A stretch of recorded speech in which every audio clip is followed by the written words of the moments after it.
It's going to do it. This sounds crazy, but I'm like pretty proud of how I ran.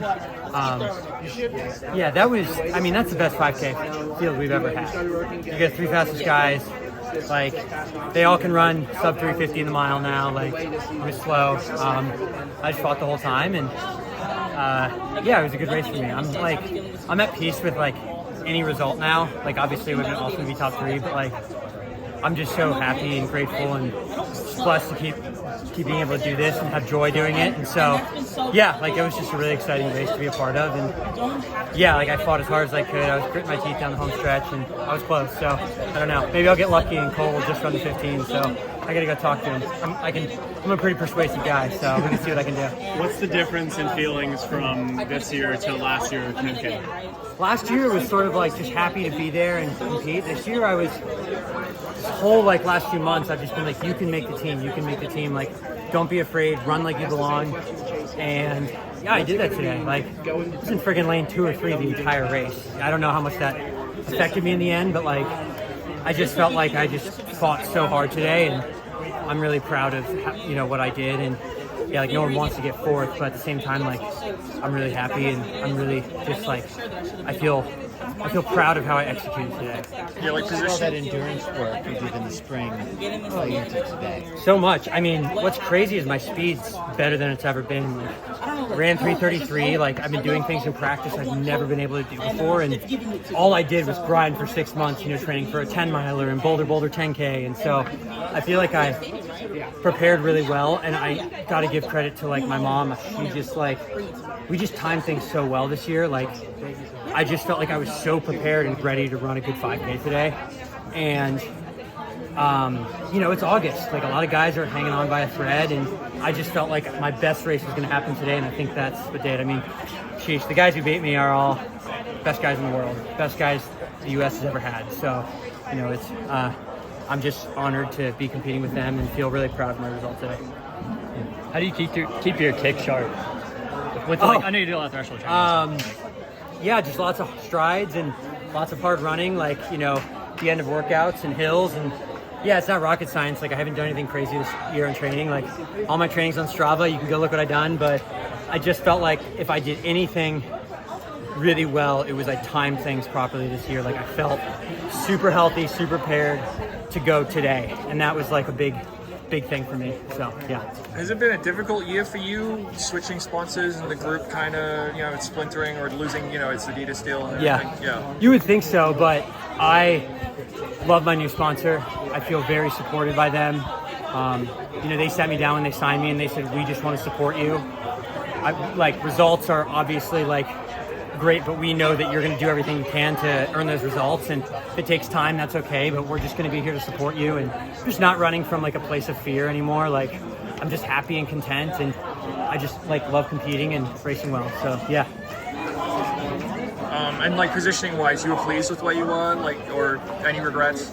I spent a lot of time out, but we were running so slow, so it's sort of I don't know how much that mattered, but I just my dad kept telling me before the race, he's like, when it goes, you got to be there. So that means going out to lane 3 and passing a bunch of guys. That's what you got to do, and that's kind of what I did. But like I said, I'm really happy with today, and there's not much more I think I could have done.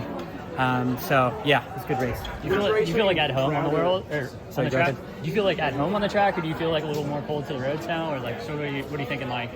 Nowadays, you have to be good at everything.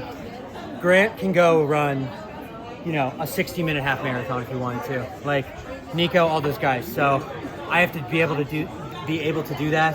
Doesn't mean I have to race one, but I have to be able to do that. And they can run 145, 146 and 800. You have to be good at everything now. So I sort of just look at what my weaknesses are, and I've been really working on those, and I think everything else sort of compounds and gets better as you really focus on that.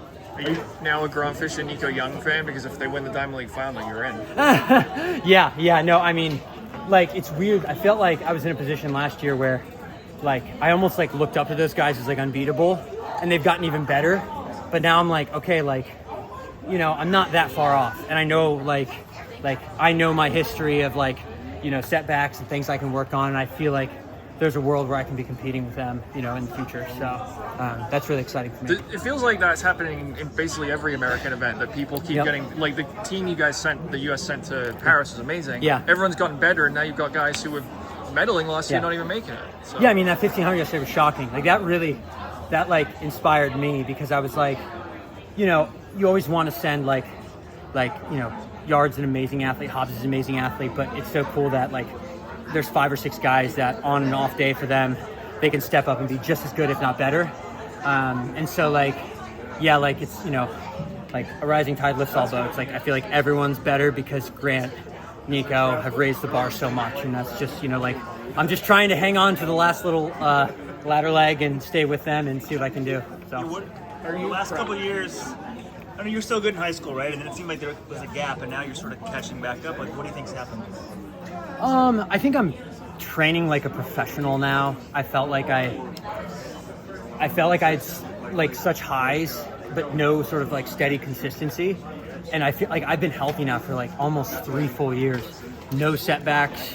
And I just feel like I'm training like a professional. I think I'm doing methodical training. I'm thinking about the workouts I want to do more, and my mom's done like an excellent job just like managing that for me. And yeah, like, I mean, I just like, you know, 10 days before this, like in the past, I would have been ripping 300s and I was just doing threshold work. So it's a very, like, I feel like I'm just sort of like thinking about more my approach and sort of like training like a professional. And that's been, you know, helped me stay healthy and compound and run better. You know, like, the race is slow, and kicking with those guys, like, are you confident in that type of race? That's what I wanted. You do it? Yeah, I mean, I just ran 3:33 and I closed in 54, and obviously Cole makes it a little bit different because he's, you know, like very, very has the best last 50 in the world. But, you know, like I felt like if we were to race an all-out 1500, I feel like I could do well against most of the guys in that field, minus obviously like Cole or someone. So, you know, speed's good. Yeah. Are you? Really? Oh, that's good. It's a PR for the season for 400, so it's good. Yeah. Drew, are you prouder of this race or the 10K at trials last year? 10K at trials last year was more emotional for me. Like I thought that was going to be maybe like one of my last track races, and so this I'm more proud of just like how I finished. I mean, that field, I still like was looking at the start list. I'm like, this is unreal. Like this is just an unreal field. Like I'm just happy to be here, excited to compete, and think I can do well. So yeah. Right. Yeah. Thanks.